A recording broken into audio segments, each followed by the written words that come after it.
Praise the Lord. Hallelujah. Happy to be on the video with you once again. Actually, I don't support caste system.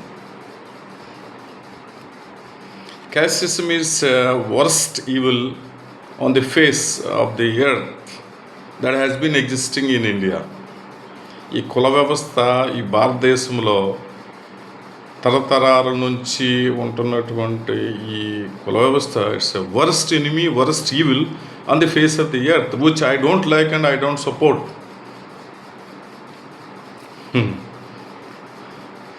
ఇప్పుడు భారతదేశంలో ఒక పెద్ద సమస్య నలుగుతూ ఉంది. అనేక సమస్యల్లో ఇదొక సమస్య, ఇదొక issue since long time. That is called 1950 presidential order.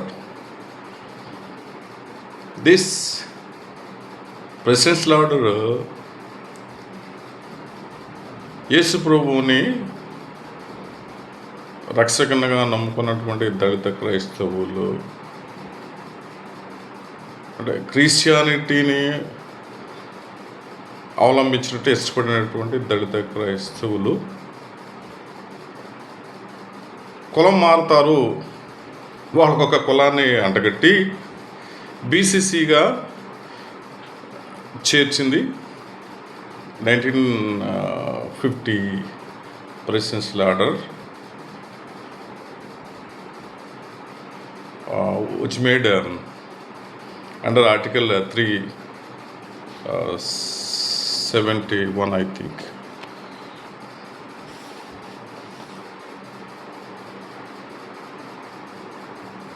Sorry, 347. ఈ ప్రెసిడెన్షియల్ ఆర్డర్ ఎలా చేయబడుతుందంటే,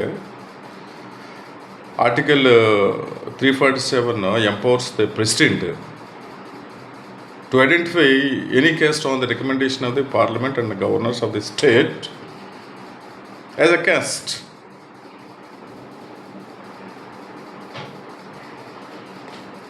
ఇప్పుడు అధికారంతో ఈ ప్రెసిడెన్షియల్ ఆర్డర్ చేయబడింది. ఈ ప్రెసిడెన్షియల్ ఆర్డర్ వలన దళిత క్రైస్తవులు they had to forgo their benefits that reservation provides for them under constitution of India. బీసీసీలో చేర్చబడతారు. వాళ్ళకున్నటువంటి రిజర్వేషన్స్ వాళ్ళకు కోల్పోతారు, మత స్వేచ్ఛ హక్కును కూడా కోల్పోతారు. వాళ్ళకి ఈ భారత రాజ్యాంగం కల్పించినటువంటి అవకాశాలు ఆల్మోస్ట్ హ్యావ్ టు ఫోర్గో. ఇది ఎందుకు కేవలము ఈ దళితుల మీదే జరుగుతుంది ఈ ప్రయోగం, ఇటువంటి ప్రయోగం అంటే ప్రజలకు అర్థం కావాలి, ప్రజలు తెలుసుకోవాలి, ప్రజలు విజ్ఞానంతో ఆలోచన చేయాలి. To me 1950 presidential order is made against the features, a salient features of the Indian constitution. ఒక రాజ్యాంగానికి లక్షణాలు ఉంటాయి, ఒక స్వరూపం ఉంటుంది. ఆ భారత రాజ్యాంగానికి ఉన్నటువంటి లక్షణాలు, స్వరూపం ఏంటి అంటే,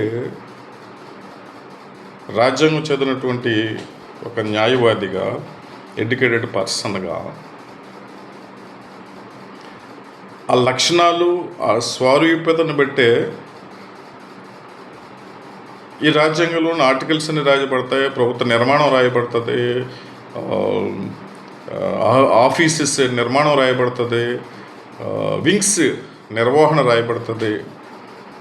ఇవన్నీ వేటిని దృష్టిలో పెట్టుకుంటారంటే the keep in mind the features of the constitution.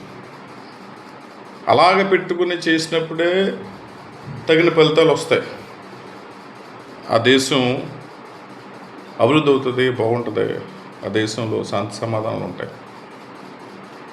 ఇప్పుడు ఈ 1950 presidential order made against this features of the Indian constitution.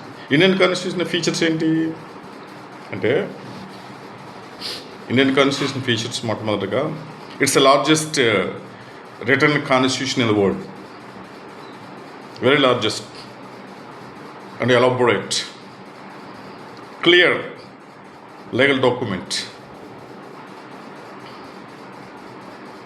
ఇది దేన్ని సూచిస్తుంది? Parliamentary unitary the government, unitary system of the government,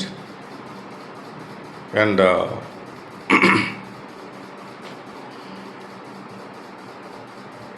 the constitution that guarantees fundamental rights of the citizen,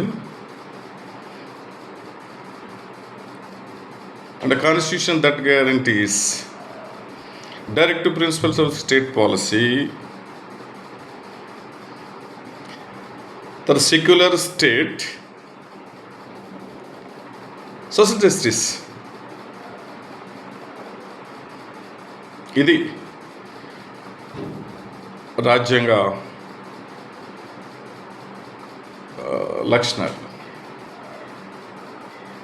ఈ 1950 presidential order రాజ్యాంగ స్వరూపాన్ని దృష్టిలో పెట్టుకోకుండానే చేసింది. మొట్టమొదట నేను చెప్పాలనుకున్నది నా యొక్క ఉన్నటువంటి జ్ఞానంతో.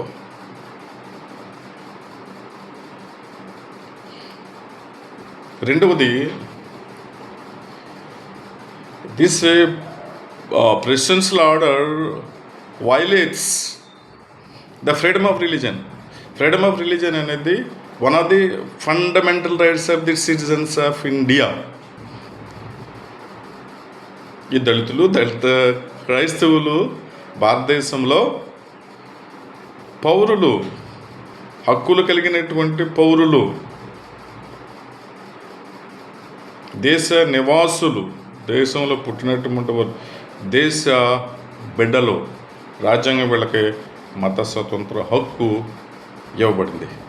ఇచ్చింది. మత స్వతంత్ర హక్కు ఇచ్చి దానిని అనుభవించే స్వేచ్ఛ లేకుండా చేసింది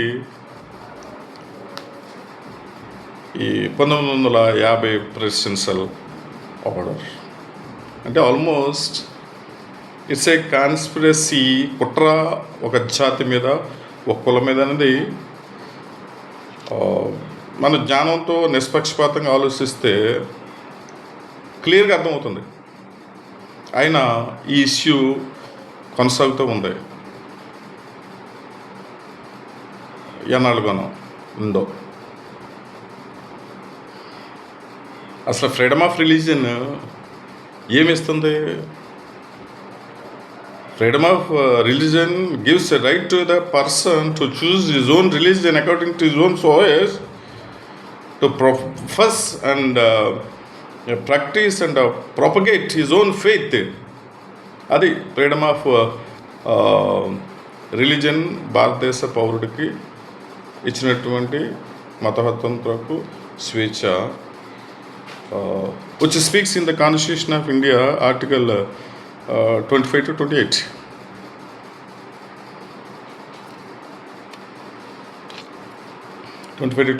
Freedom of religion.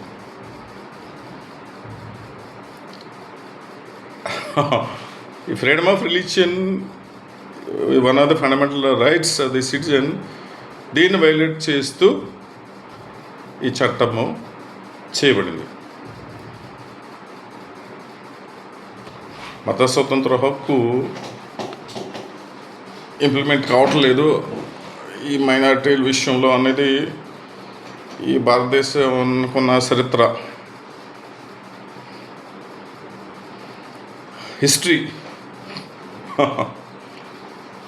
that gives a native impact on the biggest democracy in the world, India, and also biggest highly populated country in the world now. కానీ ప్రపంచానికి ఒక అనేక విషయాల్లో ఎగ్జాంపుల్గా నిలబడినటువంటి ఈ భారతదేశం అలాగే కొన్ని విషయాల్లో నెగిటివ్ ఇంపాక్ట్ ఇవ్వటంలో ఎగ్జాంపుల్ అని చెప్పుకోవచ్చు.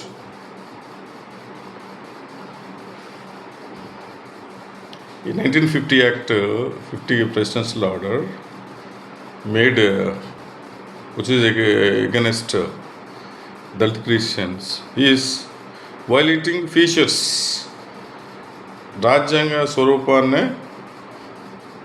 పాడు చేస్తుంది, వ్యతిరేకమైంది, పౌరుని యొక్క ఫండమెంటల్ రైట్స్ వ్యతిరేకంగా చేయబడింది. తర్వాత భారతదేశంలో ఉన్నటువంటి దళిత సమాజం ఒక సాంఘికంగా, ఆర్థికంగా, రాజకీయంగా అనగదొక్కబడినటువంటి సమాజం, మరి ముఖ్యంగా సామాజికంగా ఒక అంటరానితనం అనేటువంటి దానిని వారి మీద రుద్ది అంటరాని వాళ్ళుగా చేసి వారిని సామాజికమైనటువంటి గౌరవం లేకుండా, ఆర్థికంగా, రాజకీయంగా అనగదొక్కిన కారణంగా ఈ సామాజిక రుగ్మత తీసివేట నిమిత్తము రిజర్వేషన్స్ చేయబడింది. Reservation policy has been made in Indian constitution of India with the directions of the father of Indian constitution, doctor BR Ambedkar. Article 14.4 and 15.5 and 15.6, 16.4, 16. Also, Article 330 and 332 speaks about the reservations of the Dalits, speaks of the reservation policy. ఈ reservation పాలసీలో ప్రభుత్వం కొన్ని రాయితీలు, benefits, welfare స్కీములు కల్పిస్తుంది. వీటిని కూడా భంగం కలిగించే దీనికి వ్యతిరేకంగా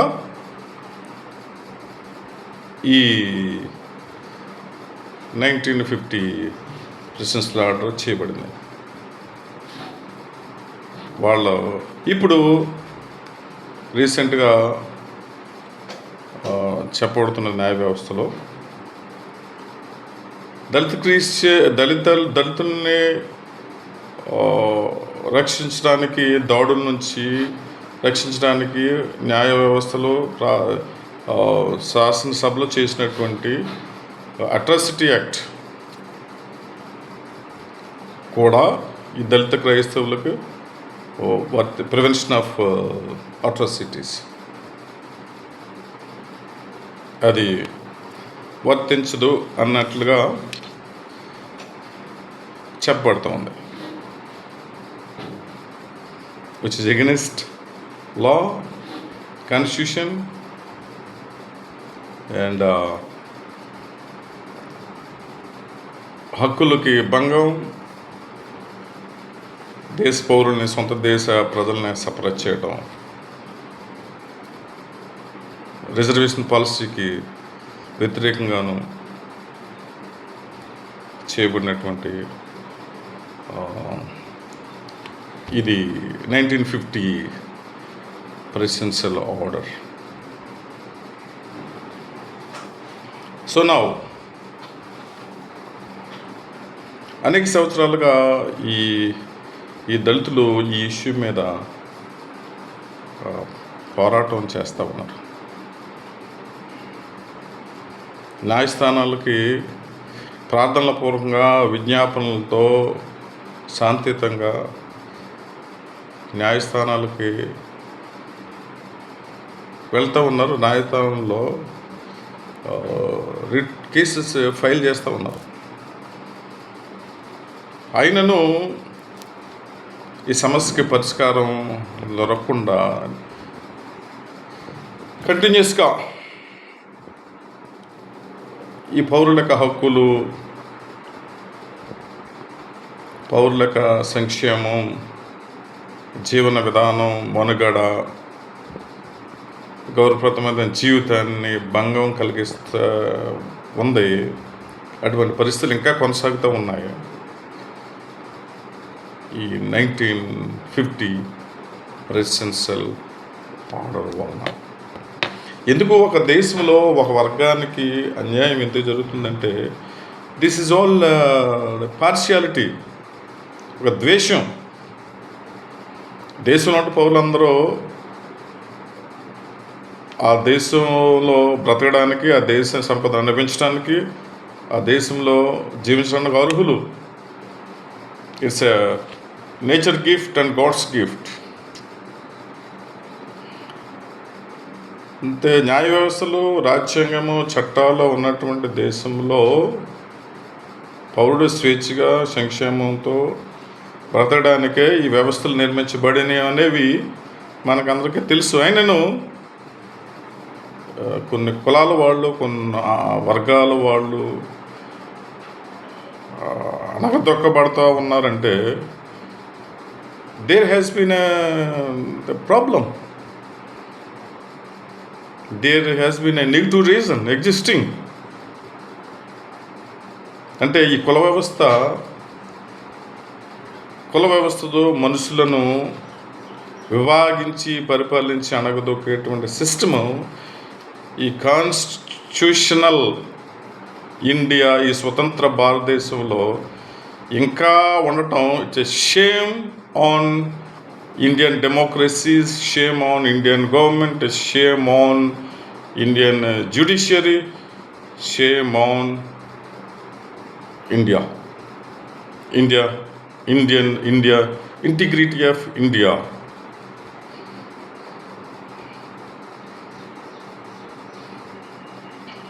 క్రైస్తవులుగా, దేవుని పిల్లలుగా, దేవుని సేవకులుగా we have been praying this kind of issues to be solved so that the peace should be established in the country. క్రైస్తవులుగా ప్రార్థన ఉద్యమాలు మేము చేసేటట్టుగా ప్రజలను, దేవుని పిల్లలను మోటివేట్ చేస్తాం. And we motivate people, we educate people, we empower people, and we empower people to live with righteousness and justice.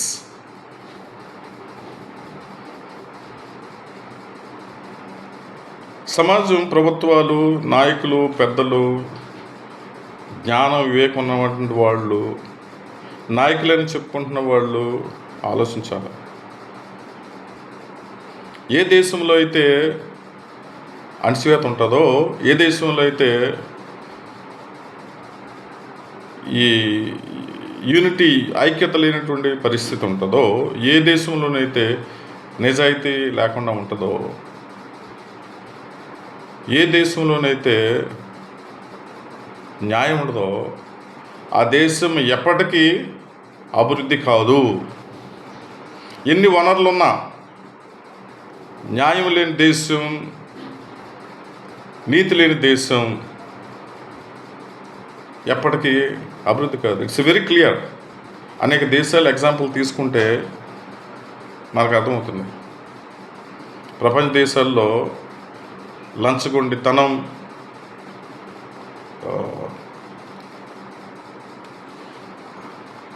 లేనటువంటి దేశాలు, కరప్షన్ లేని దేశాలు, నీతి న్యాయాలు అవలంబిస్తున్న దేశాలు ఎంతగానో అభివృద్ధి అవుతూ ఉన్నాయి. కానీ ప్రకృతి వనరులు ఉన్నప్పటికీ దేవుడు ఆ దేశాన్ని ఆశ్రయించినప్పటికీ దేశంలో ప్రజలు ఇబ్బందులు పడుతున్నారంటే కారణము నాయకులు, ప్రభుత్వాల్లో ఉన్నటువంటి కరప్షన్, నిజాయితీ లేనటువంటి మైండ్ సెట్ అండ్ డిసిషన్స్, దేవునికి భయపడినటువంటి మైండ్ సెట్, స్పిరిట్, జీవితాలు.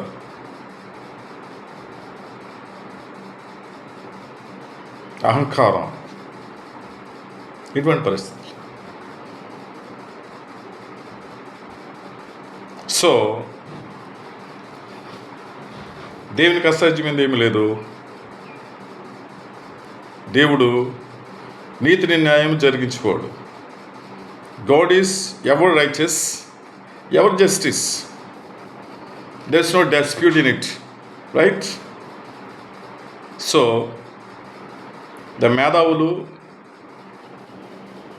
ప్రభుత్వ అధికారులు, న్యాయ నిర్ణేతలు, చట్టాలు చేసేటువంటి చట్టసభలో చట్టాలు చేసేటువంటి అవకాశం ఉన్నటువంటి వారు, ప్లీజ్ మైండ్, భారతదేశాన్ని బలమైన దేశంగా చేద్దాం. It's one of the biggest democratic country world in the world. ఒక most percentage of the youth power ఉన్నటువంటి దేశం, ప్రకృతి వల్ల ఉన్నటువంటి దేశం, లార్జెస్ట్ హ్యూమన్ రిసోర్స్ ఉన్నటువంటి దేశం. Let's develop our nation by removing of this kind of ఇటువంటి అబ్స్టాకిల్స్. దేశ ప్రజలను, దేశ పౌరులను ఇబ్బంది పెట్టి